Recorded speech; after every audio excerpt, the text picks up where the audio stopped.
একটি শিশু যখন এই পৃথিবীতে জন্ম নেয় তখন সে সম্পূর্ণভাবে সংস্কার মুক্ত হয়। তখন তার অন্তরে না কোনো সুসংস্কারের চিহ্ন অঙ্কিত থাকে, না কোনো অপসংস্কারের। অর্থাৎ জন্মের সময় বালকের মধ্যে না কোনো গুণ থাকে, না কোনো দোষ। তবে এই দোষ অথবা গুণ কিসের ভিত্তিতে লাভ হয় আমরা কি কখনো ভেবে দেখেছি? যে কথা মাতা পিতার মুখে নিরন্তর শোনা যায় সেসব কথাই তাদের সন্তানের হৃদয়ে সংস্কারের রূপ নেয়। যেমন কোন গ্রামে নদীর তট অব্দি একটা আলপথ আপনি নির্মিত হয় কেবল সেই পথে বারবার চলার দরুন। অর্থাৎ মাতা পিতার হৃদয়ের ইচ্ছাই তাদের সন্তানের হৃদয়ে দোষ অথবা গুণ হয়ে জন্ম নেয়। এটাই কি সত্য নয়? কিন্তু তবু যখন তাদের সন্তানের মধ্যে কোনো দোষ দেখা যায় তখন মাতা পিতা আশ্চর্য ও দুঃখিত হয়ে পড়েন। মাতা পিতা হৃদয়ে এই প্রশ্নই করে যে তাদের সন্তানের মধ্যে এই অপসংস্কার এলো কেমন করে।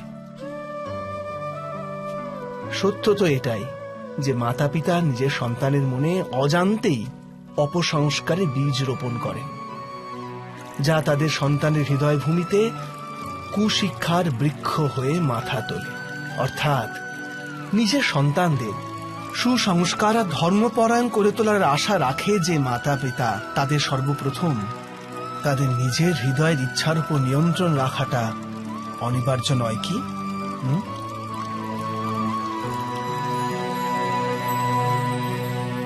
প্রত্যেক মাতা পিতা এ বিষয়ে বিচার অবশ্যই করবেন।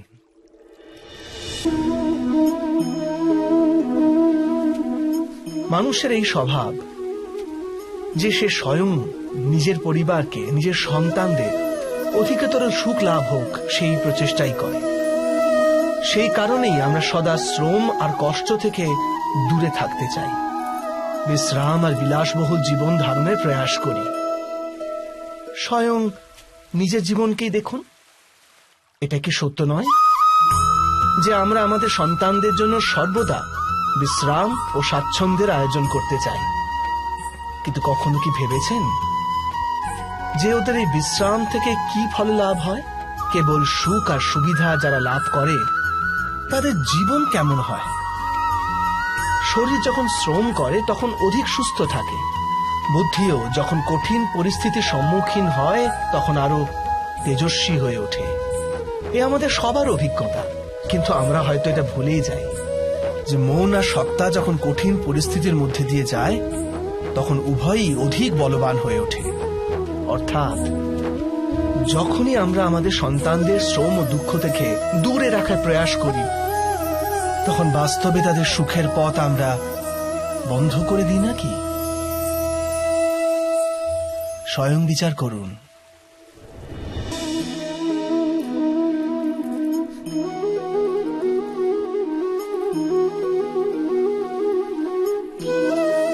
জ্ঞান প্রাপ্তি সর্বদা সমর্পণের মাধ্যমেই হয়, এ আমরা সকলেই জানি। কিন্তু সমর্পণের বাস্তবিক গুরুত্ব কি আমরা কি কখনো বিবেচনা করেছি? মানুষের মন সর্বদা জ্ঞান প্রাপ্তির পথে নানান বাধা সৃষ্টি করে। কখনো কোনো অন্য বিদ্যার্থীর প্রতি ঈর্ষা জন্মায়, কখনো গুরুর শেখানো পাঠের উপর সন্দেহ উৎপন্ন হয়, আবার কখনো গুরু দেওয়া কোনো কোনো শাস্তি মনকে অহংকারে ভরিয়ে তোলে। তাই নয় কি? কি এমনটাই হয় না? নানান সময় নানান রকম চিন্তা মনকে ব্যাকুল করে তোলে, আর মনের এমন অশান্ত স্থিতির কারণে আমরা জ্ঞান লাভ করতে পারি না। মনের সঠিক স্থিতি কেবল সমর্পণ থেকেই লাভ হয়। সমর্পণ মানুষের অহংকারকে নাশ করে, ঈর্ষা, উচ্চাকাঙ্ক্ষা ইত্যাদি হীন ভাবনাকে দূর করে হৃদয়কে শান্ত করে আর মনকে একাগ্র করে। বাস্তবে ঈশ্বরের সৃষ্টিতে না জ্ঞানের অভাব আছে না জ্ঞানী ব্যক্তি। গুরু দত্তাত্রেয় তো গাভী আর ষণ্ডদের থেকেও জ্ঞান লাভ করেছিলেন।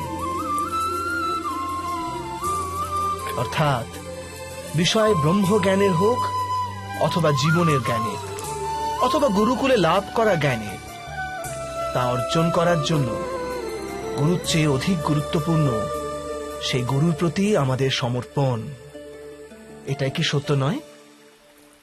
স্বয়ং বিচার করুন।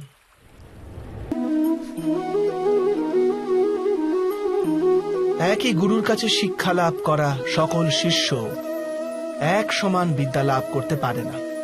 সকল শিষ্যকে গুরুর বচন শুনতে দেখা যায় ঠিকই, তাকে পূজা করতেও দেখা যায়, কিন্তু তারা সমান বিদ্যা লাভ করতে পারে না।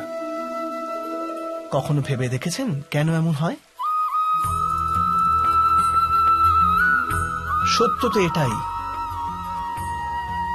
যে বিদ্যা লাভে অসমর্থ শিষ্য সমর্পণের ভান তো করে, কিন্তু সমর্পণের বাস্তবিক অর্থ বুঝতেই পারে না।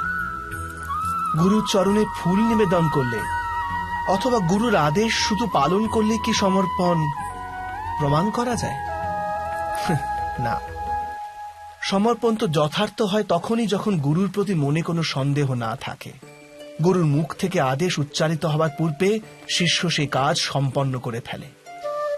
গুরুর ভাবনার সঙ্গে শিষ্যের ভাবনা এক হয়ে যায়।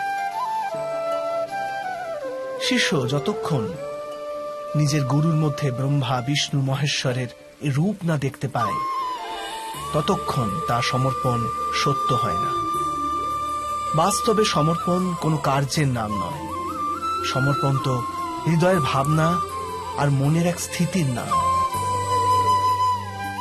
অর্থাৎ আমাদের অজ্ঞতার জন্য দোষ কেবল আমাদের মনেরই নয়। স্বয়ং বিচার করুন।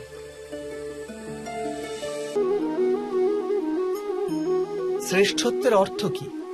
শ্রেষ্ঠ হওয়ার অর্থ হলো অন্যদের চেয়ে অধিক জ্ঞান অর্জন করা। অর্থাৎ গুরুত্ব এই বিষয় নয় যে কত জ্ঞান স্বয়ং অর্জন করলো কেউ, গুরুত্ব এই বিষয়ে যে লাভ করা জ্ঞান অন্য ব্যক্তিদের চেয়ে অধিক কিনা। অর্থাৎ শ্রেষ্ঠ হওয়ার ইচ্ছা জ্ঞান প্রাপ্তির বাসনাকেও এক প্রতিযোগিতা বানিয়ে তোলে। আর প্রতিযোগিতায় বিজয় শেষ বিজয় হয় না।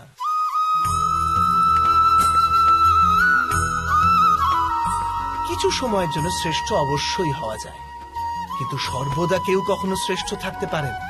তারপর আবার অসন্তোষ, পীড়া আর সংঘর্ষের সৃষ্টি হয়। কিন্তু শ্রেষ্ঠ হবার বদলে যদি উত্তম হওয়ার প্রয়াস করা যায় তবে কি এরকম হয়? উত্তমের অর্থ হলো যা যা প্রাপ্ত করা যায় সেই সমস্ত অর্জন করা, কারোর চেয়ে অধিক লাভ করার ইচ্ছা থেকে নয়, শুধুমাত্র আত্মার তৃপ্তির জন্য কিছু অর্জন করা।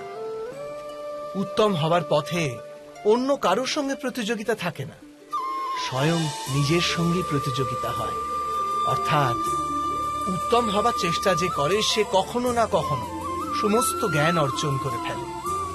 প্রয়াস না করেই সে শ্রেষ্ঠ হয়ে ওঠে। কিন্তু যে শ্রেষ্ঠ হবার প্রয়াস করে সে শ্রেষ্ঠ হোক বা না হোক, উত্তম কখনোই হতে পারে না।